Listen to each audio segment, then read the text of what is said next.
Hello everybody, thank you for checking out the channel. If this is your first time listening to us, please do like, share, subscribe. That helps us out a lot. Welcome to night 2 of SummerSlam from New Jersey.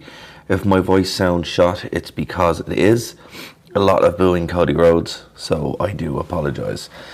Look, we'll start there. Myself and Dave were kind of heartbroken by the result, and we were in the depths of despair, and then the music hit of Brock Lesnar and the whole place went absolutely crazy. I've never heard a pop like that in my life. Nobody really expected it. There was some reports apparently today, and I saw something on Facebook where it was like 4 things that might happen. Now personally, I believe The Rock was going to show up, help Cody turn, help Cena turn, or the 4th option was Brock Lesnar showing up, and we dismissed that completely out of hand. Myself and Dave's sister were talking about it, and I was like, yeah, there's no way, you know. Can't believe that happened. That was absolutely crazy. Everybody in the arena was just screaming and just couldn't believe that was real. When you watch it on TV, it's Michael Cole's call is pretty much exactly the way everybody else was. It was one of the most genuinely shocking moments that's ever happened in wrestling, personally. When you're doing this kind of stuff, it's very, very hard to get in that mindset, because you're like, oh, this will happen and this will happen. And to actually have a wrestling company shock you and give you those moments, it truly just makes you love wrestling. So thank you to WWE for that, because that was just amazing. We went from feeling really kind of bummed out to something that you don't get to feel that often. So everyone went home happy. Everyone just went out. Like, we got back in the car and we were like, Brock Lesnar just came back. That's crazy. So yeah, look, whatever else happened on the show doesn't really matter. And obviously it does matter, but it also doesn't, because that is going to live on as one of the greatest returns, one of the most shocking returns, one of the most incredible moments in professional wrestling history. CM Punk's return was really cool, although if you're listening to the show, of course, I called that.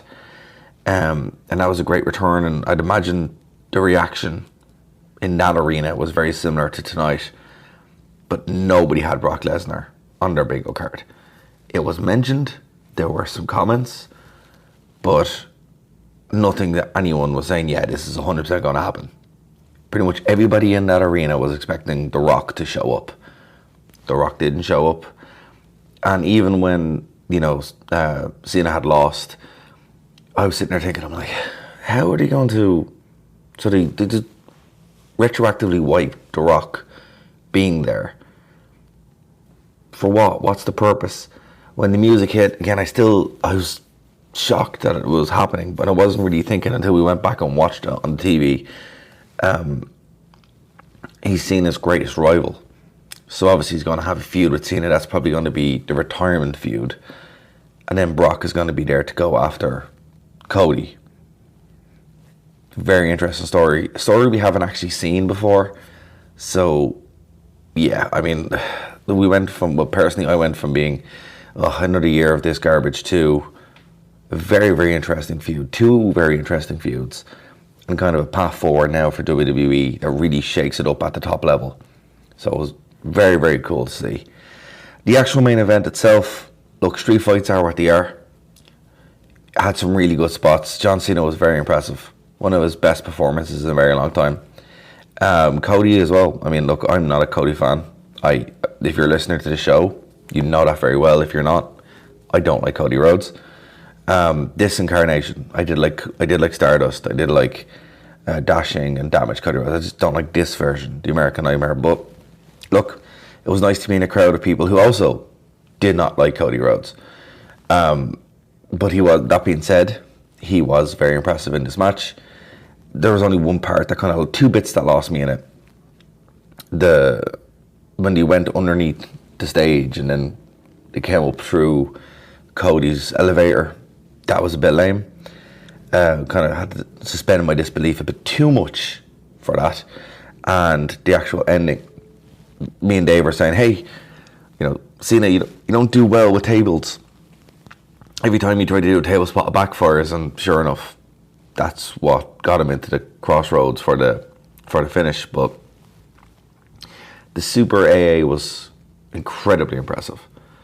So it was a good match. Was it the best street fight ever? No, but it was what it was. The crowd. Some of the crowd were happy. A lot more of the crowd were not happy. But John Cena looked incredible. If this is his final big match, and it seems to be that it kind of was, I don't think anyone can hold that against him. So, very, very good. Dominic Mysterio and AJ Styles. This match was a fun match. Loved the intro with Eddie Guerrero's Lowrider. Now, I had a report earlier on in the day that they were going to do that. They were going to have an Eddie Guerrero entrance. I thought it was going to be for Dominic Mysterio. Because obviously it was the 20th anniversary for the Ray and Eddie match for the custody of Dom, but having AJ Styles out there doing that was actually really, really fun. Shame AJ didn't win, but Dominic is super over, so it's only a matter of time before he becomes a very, very big face. The Steel Cage match with Solo Sikoa defeating Jacob Fatu was a nothing match. This match there was no it was cool to see the cage come down, the spectacle of it, but what everybody wanted to see was Fatu doing the moonsault, which happened after the match. So if you want to really watch any part of that match, just watch the moonsault. A lot of crowd weren't into this when they kind of saw that's the way it was going to go, so a bit of a waste. Becky defeated Lyra Valkyrie for the Women's Intercontinental title. Look, both of these women are my country women. It was, from an Irish perspective, it was very, very cool to see them out there, but I found it very difficult to get invested in this, to the point that myself, Dave, and Dave's brother Luke, we went to the bathroom and we went and got hot dogs because I just couldn't really care. We got back when the match was almost over. The finishing sequence was pretty cool. Bayley showed up and kind of nearly cost Becky the match, but Becky would hit the manhandle slam. I do really like Becky's new team, actually. That was really, really cool. But a big moment for Ireland, but not really anything that I would watch again. The show opened up with Naomi defeating Rhea Ripley and Io Sky. Dave and I, we were talking. We said, this really is a showcase for Io Sky, and I still do think that from watching the highlights. They probably should have had Io win. We were kind of like, they call an audible, but obviously Naomi's going to win. A fantastic match, one of the best women's matches that I've seen in a very long time. Naomi has been great. She's been great ever since she came back. She's been great ever since she went to TNA. So definitely a good match to watch. A really cool opener. Crowd were super into it. All these women, stellar performances, end to end. But look, I left a fair amount of time here to talk about the ladder match. A 6-pack TLC match for the WWE Tag Team Championships. 60 minutes of chaos. The highlights don't do this any justice. Go back and watch this if you haven't seen it. Match of the night for me, one of the best TLC matches I've seen in quite some time. What was great about this was it wasn't just high flyers, it was some grounded wrestlers as well. I'm not a big fan of the Street Profits, but they really impressed me in this as well, so I reconsidered my position on them. At DIY were really good, but I really, really wanted the Motor City Machine Guns to win. Obviously, they're my favourite tag team of all time, TNA lads, so it was great to see them there. It was surreal to see them there, but also very, very cool. I was very impressed with them. It was a really cool performance from them as well. Ray Felix is obviously fantastic, so he kind of stole the show, and the Wyatts, they're a really cool tag team. They're a really good group. You know, hopefully this division gets some more TV time. It gets more exposure, because like, if that's your future, it's a very good tag team division. And obviously the Wyatts been able to go in with the numbers and have that old school Wyatt family feel, which is what it genuinely had. It was also really, really cool. So they were obviously your winners, Dexter Loomis and Joe Gacy, and were able to pull the titles down. There were some crazy spots in this, like really weird, like massive ladder spots, several ringside jumps through tables. You kind of have to see it. So if you haven't seen the show yet, make it your business to go watch that ladder match. It's one of the most fun ladder matches that I've seen in some time. Overall, this card it was obviously a better card than yesterday, but it was a faster show. It didn't really, there were no slow points, and they didn't lose the crowd really at all. Even though we took a break at the Becky match, loads of people stayed. Most people stayed.